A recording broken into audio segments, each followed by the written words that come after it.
Grand Lake turns into just a great place for people and friends to come and gather.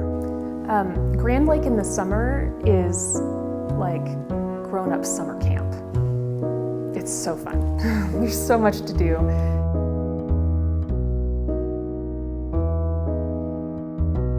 Packed schedule, yep. A lot going on, always. The sun sets in the west, but the light, because of our altitude, flows up on the eastern peaks. It's spectacular. My granddaughter, who's 5, hi Avery, she wants always to play in the park because we have the best swing sets in the state. So all of that is going on in Grand Lake. I'm a big believer in the thought process that people really can't understand our regrowth and our resilience without seeing the scope of our loss.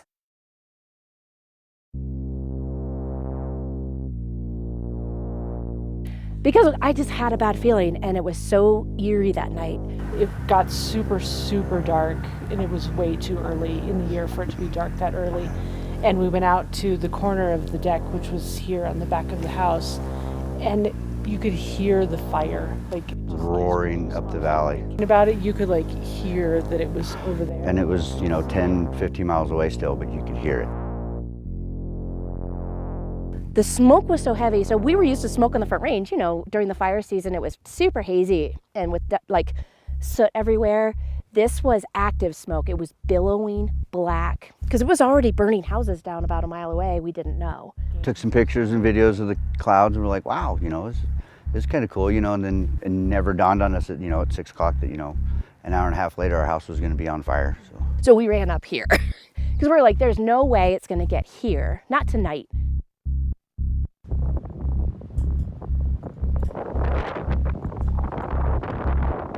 And then 11 minutes later, they said mandatory evacuation, drop everything and run. The guy that does our snow plowing is a buddy of ours, and he knew we were up there because he was going to come with his chainsaw and help us cut. And he called us and he goes, get out, it's here. And I was like, what do you mean? Oh, I said, is it coming? He goes, no, it's here. My garage is on fire. And he lived on Highway 4. He's like, you guys got to get out. We have 2 parties trapped up in that area that are sitting in the middle of the road. I have a party at 396 County Road 644. Was waiting for a ride, but it was coming from the south now. He does not have a way out. They say that the fire traveled something like 17 football fields a minute that night.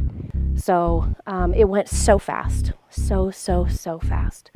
There were balls of fire blowing across the ground. There was debris the size of cars falling on houses.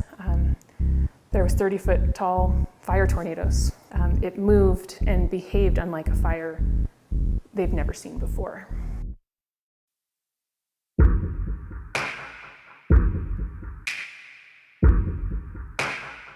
With one way out, and that way was already on fire. The sheriff and the firefighters came into this neighborhood just pounding on doors when they saw cars, screaming to get out. And we were driving probably 80 miles an hour through Rocky Mountain National Park, not even realizing the animals are fleeing in the same direction and crossing roads. Trees are starting to fall because the winds are so strong. So I ran in, grabbed my wedding ring, and I came back out. My dog was already in the car. Came back out and I saw the fire front come flying in and slam up against the house, and I'm like, yep. I think that's it for the house, and sped away, and you couldn't see past your hood. So, I knew where the road was, and just, 40 miles an hour trying to catch up with her. Just told her, just keep driving, I'm behind you. But yeah, you couldn't see past your hood, and it was ash and heat and smoke, and it was probably 110, 115 degrees outside. So just from all the heat from the fire and the wind pushing it. So it was pretty intense. Many times when I choose to speak with you, I have a message. Tonight, I'm not even sure what those words are. Today has been an extremely, extremely challenging day for our community. We knew this fire was here. We knew the impacts of it. We looked at every possible potential for this fire. We never ever expected 6,000 acres per hour to come upon our community. The heat and the fire and the wind did something structurally, cellularly to the trees that froze them in their position if they didn't burn down. We always knew we were basically sitting in a tinderbox. So we all here have known it wasn't if, it was when. We just didn't know it would. Who imagined it would take out a whole neighborhood in 20 minutes? We had defensible space, so the nearest trees were, you can see the stumps there. Those were the nearest trees, and then we had trees on the back corner on our neighbor's lot. But around our house, our back is terraced that way, and then we had a garden and trees in the front. But yeah, we had defensible space. We had the right siding, the right roof, so watered the grasses, and kept everything cut down. So we were doing it right. Just there was no stopping that fire. If you were in the path of it, your house burnt to the ground.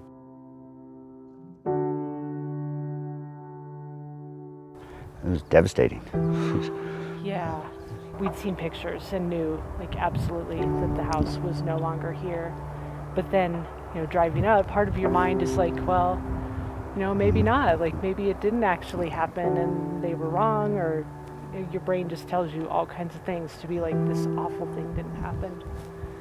And then to drive up in the driveway and just see it, brain just stops. Be I can't believe that this actually happened. It was very frustrating because they just weren't communicating, and the rest of Grand Lake was able to come and check on their homes. Now, we knew our home was gone because one of the first responders sent us a video. It was the morning of, and it looked like a nuclear disaster. It was just awful. That's the kind of stuff that changes the whole dynamic. It's not about losing your house. You almost lost your life. It's suddenly going back in time and getting one last chance to remember something that you forgot about.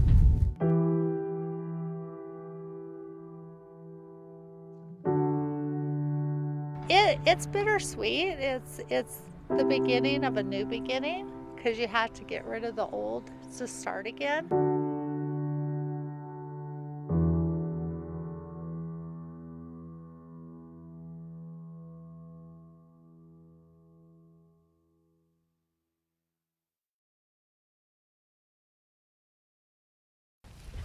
Just keep finding this stuff. Was it on an outdoor deck? It was this Adirondack furniture that I've had for 30 years. It must have blown away. Each time I find something. I think that's what we have to do, is just be they're gifts. Mm-hmm. There's, even though it looks really bad, it's hard because you let go of what was. It's suddenly going back in time and getting one last chance to remember something that you forgot about.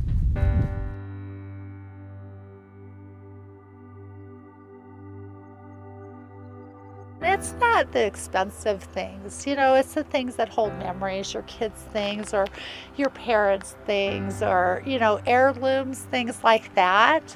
When we evacuated, and again, that list, I tried to think of what can I not replace, and the Olympic blazer was one of them. So this is, the kit I got for being part of the 2016 Olympics and representing Team USA, which is definitely a highlight of my life. And I took this, but I didn't have time to save my own boat. It's bittersweet. It's the beginning of a new beginning, because you had to get rid of the old to start again.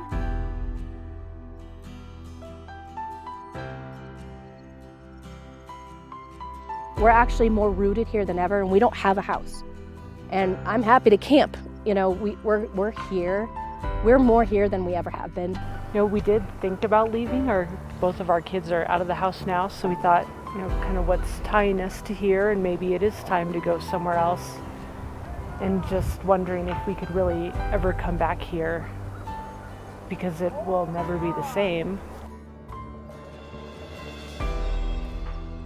But then between the support of the community and just how people rallied behind all the fire victims and just the way the whole town, the whole county came together, it's we can't leave this.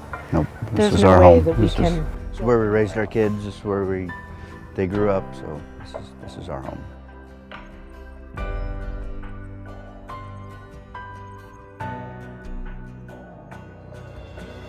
There's a bond, I think, that's happened with people of lifting each other up that was always here, but now it's cemented forever.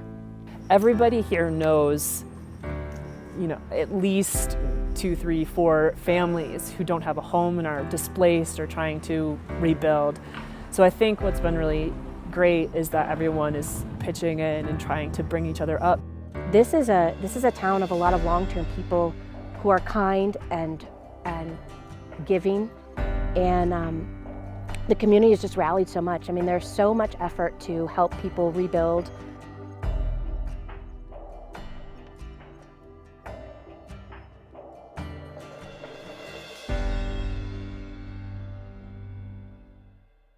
There's a lot of stuff that we're not even sure what's going to happen with the lake because of the runoff, and this hill is going to come down, they think.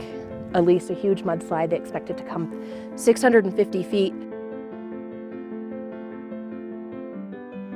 At first, we weren't sure, because of the heat and the intensity of the fire in this particular area, they weren't sure how deeply scorched it would be, because typically a wildfire is pretty regenerative for a forest, unless it gets super deep. When a fire burns through a community, it burns up all the vegetation on the ground. And so the ground basically acts like concrete with water. And so the water doesn't soak into the ground and the vegetation doesn't soak up the water. So snow melt, rain, any sort of precipitation just flows down. We are the most diverted county in the entire state. And so ensuring that we keep the watershed clean is very, very important. It's really just about staying informed and being prepared.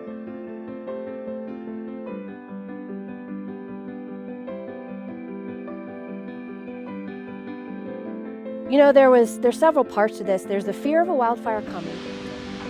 There's the absolute terror of realizing it's here. And then there's the fleeing for your life.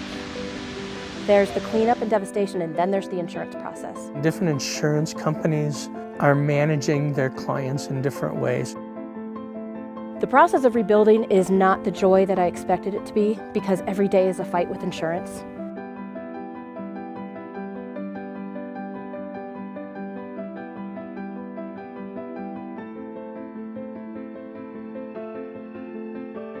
The rebuilding is starting. The community's coming together to help those people, and also everybody's starting to get going. It's a short window.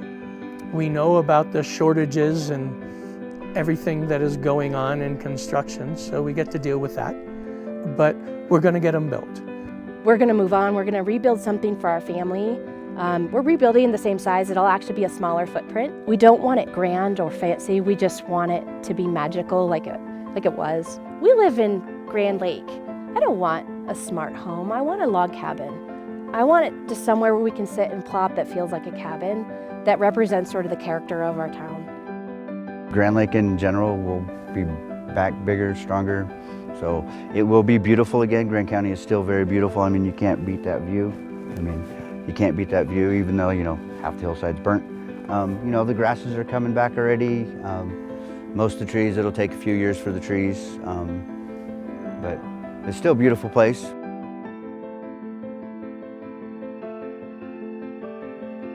We're rebuilding, so we don't want to look back, but we do want to remember and not forget. Well, and I want them to understand that they are welcome, that we want them here, that visitors are a huge part of our recovery.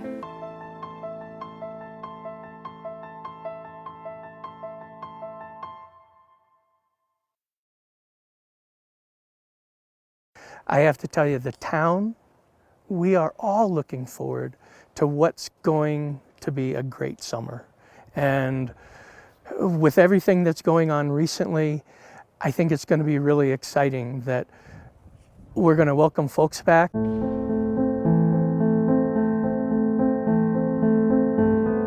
People are excited for the summer, but they're also at the same time excited, but also rebuilding and healing and grieving at the same time, because it's challenging to balance all of those things. I know that the fire is going to be something that people bring up frequently. I also know that our businesses are grieving and tired, ready to accept guests, but it's different this year.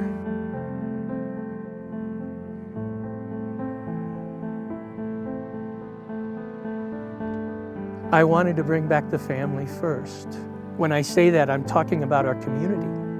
I wanted the people that live here to come back here and get their bearings, and our community has been able to rally together, but also to get ready knowing that our visitors are coming back.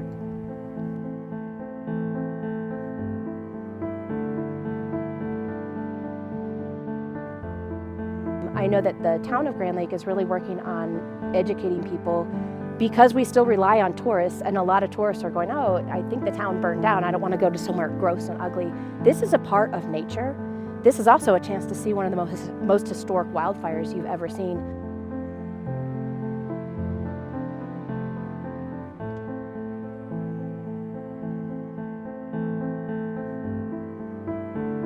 And anyone that loves the mountains, that loves Colorado, that loves anywhere where wildfires are prevalent, needs to come see this, and needs to also listen to the stories of heroics that the first responders and general neighbors did to try to save this town and save the structures is just nothing short of a miracle.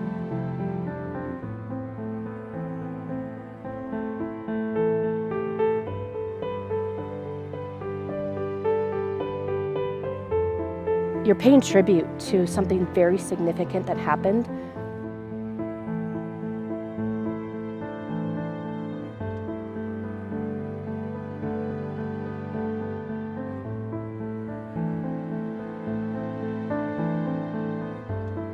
Troublesome Stories is a way to be able to show not only the images of the fire itself, but the artifacts that relate to the loss. And it's profound. We're rebuilding, so we don't want to look back, but we do want to remember and not forget.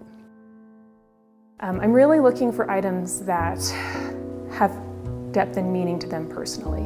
You know, this teacup is the perfect example. It's a piece of wedding china, you know, from her wedding many, many years ago.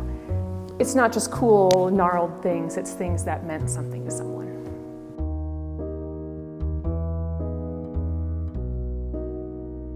I have cried more working on this project in the last month than I have in probably the last 10 years.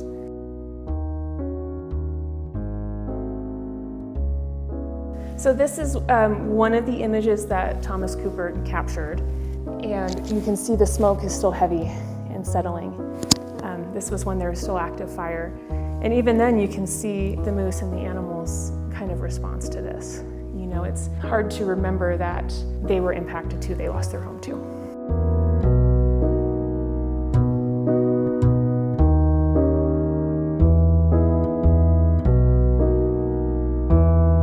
It's good to see in the springtime especially, the regrowth happening, the nature coming back through with shoots and willows and the grasses, the wildlife returning, but then also people coming together to help lay down new foundations and coming together for assistance.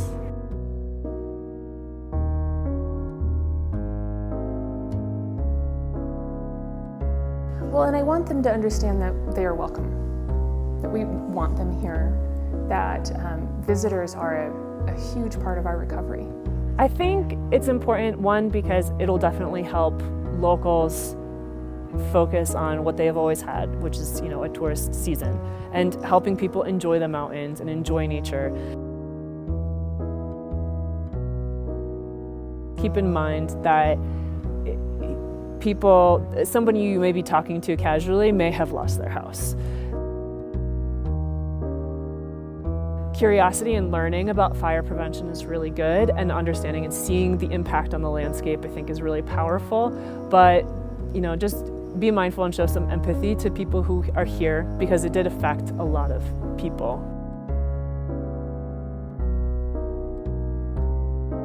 Grand Lake it is very true. It is still a small town community place, And when the rubber hit the road, Grand Lake stepped up and showed what this town is made of. What a true community is all about.